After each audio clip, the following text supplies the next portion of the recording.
ঘটনাটা একটু এলোমেলো না, পুরো ঘটনাটাই এলোমেলো। বৃহস্পতিবার দিন রাতের বেলা মুগ্ধ এবং সিদ্ধার্থ বাবা নিচ্ছিল, দেখে ফেললেন গণপতি চট্টোপাধ্যায় স্যার। স্যার দেখে ফেলার পরে তাদেরকে হুঙ্কার দিয়েছিল। হুঙ্কার দেওয়ার পরে তখন সেই দুই যুবক মিলে তার পরনের গামছাটা দিয়ে তাকে টাইট করে বেঁধে ধরে এবং করে ফেলে। তারপরে সেটা যখন করছিল তখন তার বউ ছাদে চলে আসে। ছাদে যখন চলে আসে তখন তার বউকেও ছাদের সিঁড়িতে শেষ করে দেয়া হয়। তারপরে আস্তে আস্তে করে তার মেয়ে এবং তার ছোট ছেলে। কি একটু শুনতে অবাক লাগছে না আপনাদের কাছে, যে শুধুমাত্র বাবা খাচ্ছিল এটা দেখে ফেলার পরে মানে এইরকম একটা ভয়ঙ্কর ব্যাপার দুইজন ঘটায় ফেললো, দুই যুবক, মুগ্ধ আর সিদ্ধার্থ। আর মুগ্ধ আর সিদ্ধার্থ আবার বসে সেই জায়গাটাতে গাজর খাচ্ছে, শশা খাচ্ছে, খেজুর খাচ্ছে, আবার খেজুরের ভেতর থেকে স্যাম্পল কালেক্ট করে পুলিশরা বেরো করে ফেলছে, তারাই আসলে আসল আসামি। মাথাটা পুরো ঘুরায় যায় না?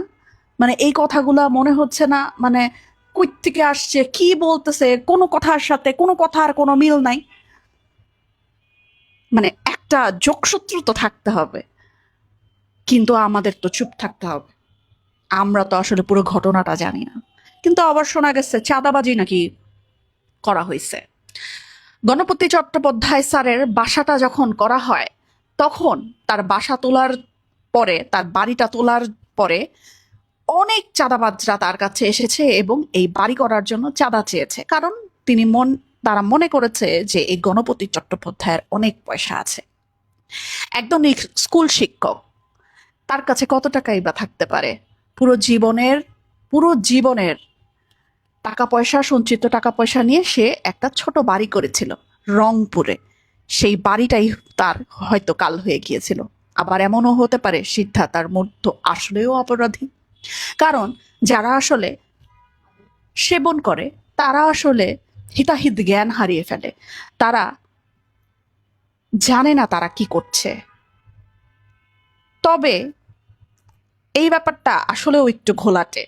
মানে তারা কিভাবে এটা করলো, আর দুইটা এরকম যুবক মিলে চারটা মানুষকে কিভাবে করে দিল, মানে আসলেও অবাককর একটা ব্যাপার, আসলেও অবাককর একটা ব্যাপার। কোনটা সত্যি কোনটা মিথ্যা সেটা আমরা আসলে সাধারণ মানুষজন জানবো না, কিন্তু খটকা কিছু একটা আছে।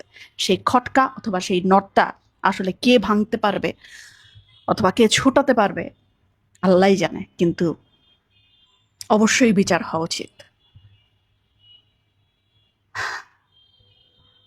সিদ্ধার্থ এবং মুগ্ধর পরিবারের মানুষেরা বলছে যে তারা এরকম এর আগে কখনোই করেনি এবং তাদের কোনো রেকর্ডও নাই এইসব জিনিস সেবন করার।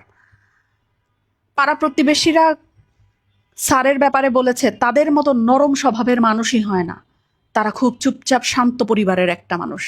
এরকম শান্ত পরিবারের চারটা মানুষ চলে গেল, প্রশাসন সহ পুরো বাংলাদেশ চুপ। প্রশাসন ঠিক 24 ঘন্টার মধ্যেই বের করে ফেললো আবার দুইজন ছেলেকে যারা আসলে এই কাজটা করেছে। অথচ জানা যাচ্ছে আবার এই দুই ছেলে নাকি দেখে ফেলেছিল গণপতি চট্টোপাধ্যায়ের বাসায় কে গিয়েছিল। এটা জানাজানি হওয়ার পরেই নাকি এই দুই ছেলেকে ধরে তাদেরই আসলে দোষী বানায় দিছে। আসলে গোলযোগ, পুরো ব্যাপারটাই এলোমেলো। কে যে আসলে দোষী, কে যে আসলে নির্দোষ, কে আসলে কি করেছে সেটা আমরা জানি না, কিন্তু আমরা শুধু এটা জানি একটি পরিবারের চারটা মানুষ চলে গেছে, বিদায় নিছে। একটি পরিবারের চারটা মানুষ আজকে নেই, এবং এটার একটা সুষ্ঠু তদন্ত এবং বিচার হওয়াটা খুব জরুরি, খুবই জরুরি। কারণ চারটা মানুষের মধ্যে একটা মানুষ যে ছোট ছিল, তার আসলে কোনো দোষই ছিল না, কোনো দোষ ছিল না। বিনা দোষে সেও চলে গেল পরবারে। কি অদ্ভুত দেশ আমাদের, তাই না?